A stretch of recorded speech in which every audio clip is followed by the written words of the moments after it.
Today, I want to talk about marketing plan. What can you do in a very easy and a constructive way?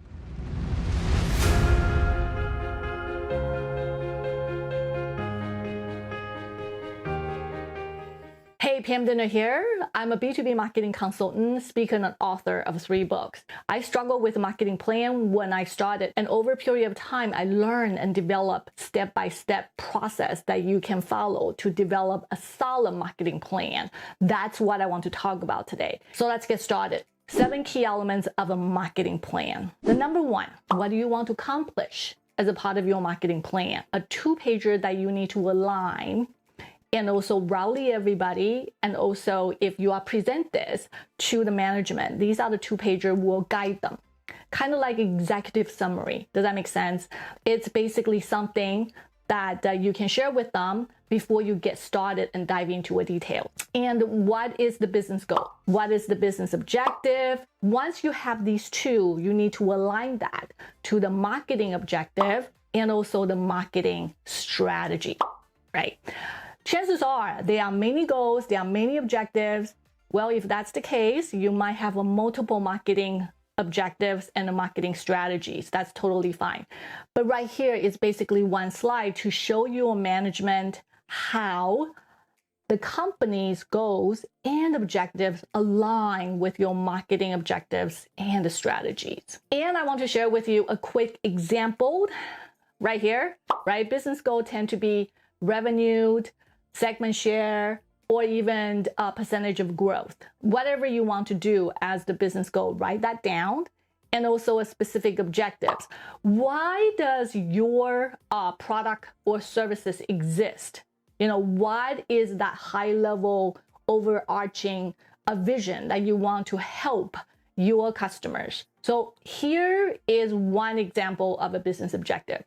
Empower our customers to make superior decisions by delivering end-to-end, blah, blah, blah software solution, right? So our software solution will empower our customer to make decision, right? You can obviously explain specifically what that decisions are in your objective as you see fit. Then once you have the business goals, business objectives, then you can start writing your marketing objectives, which is establish your company as a thought leaders, or you are building the brand awareness and driving demand, blah, blah, blah. Does that make sense? So starting from goals, business objective, write down your marketing objectives. From there, you write down strategies. The strategies are what are the specific initiatives or the steps, not necessarily a technical level, the specific initiative that you want to do to accomplish your objectives. So right here, I wrote down 5. We need to actually have a thought leadership content, and we need to have a plan to syndicate that, right? We also need to support launches, and we are also going to launch and integrate a marketing automation and a CRM tool. So write them down in terms of what you will do at the high level strategies, high level hows. You need to identify the buyer's persona, make sure everybody is on the same page, and you are telling your sales team, your CEO, the VPs, and say, these are the people we will be marketing to. Are you okay with that? And this is my recommendation. And then if your company actually market across multiple different countries, you need to identify what are the priority countries and the specific tactics that you will do, and how are you going to measure the success of the marketing efforts. Then that's talking about what are the specific persona that you want to go after. It tends to be title related. Who are the people, who are the decision makers you want to go after to actually reach out to them. And then the targeted countries, if you actually have a targeted countries identified, chances are you have a headquarters, or you are in a headquarters, and you have a geographies or country you work with. Can you also write down high level tactic or tasks that they need to do?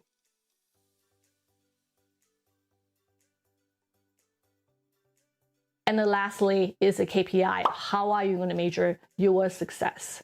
Is it numbers leads, or the PR impressions, or a certain percentage of your contribution to a sales revenue? So whatever that is, make sure that you made that very clear. This is a very important part of a marketing plan. You pretty much put everything up front and communicate that with your management. So these are what I call 2-pagers. Put everything pretty much up front to share that with your management.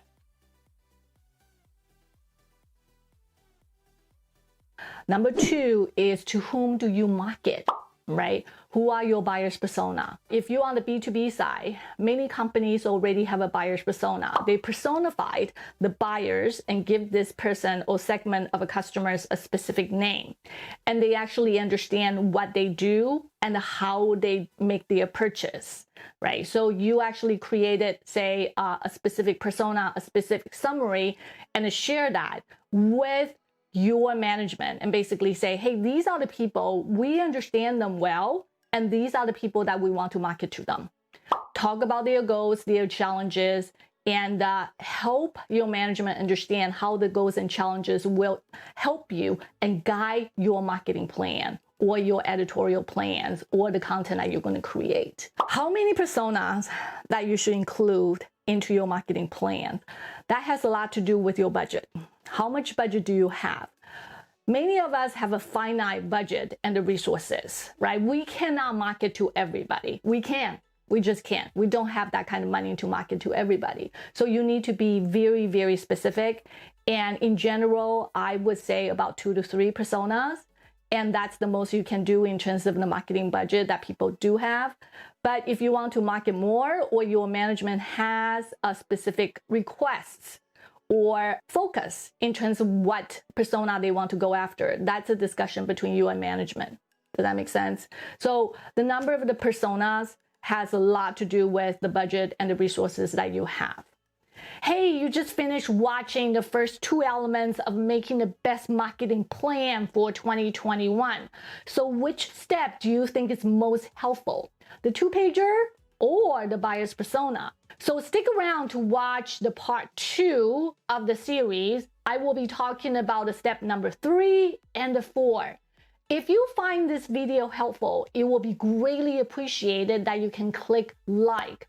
That will help this video to get in front of more marketers. Like I said, stick around for part 2. And if you like the videos like this, please subscribe and click on the notification bell so you will get the new videos like this in the future. So take care. Bye-bye.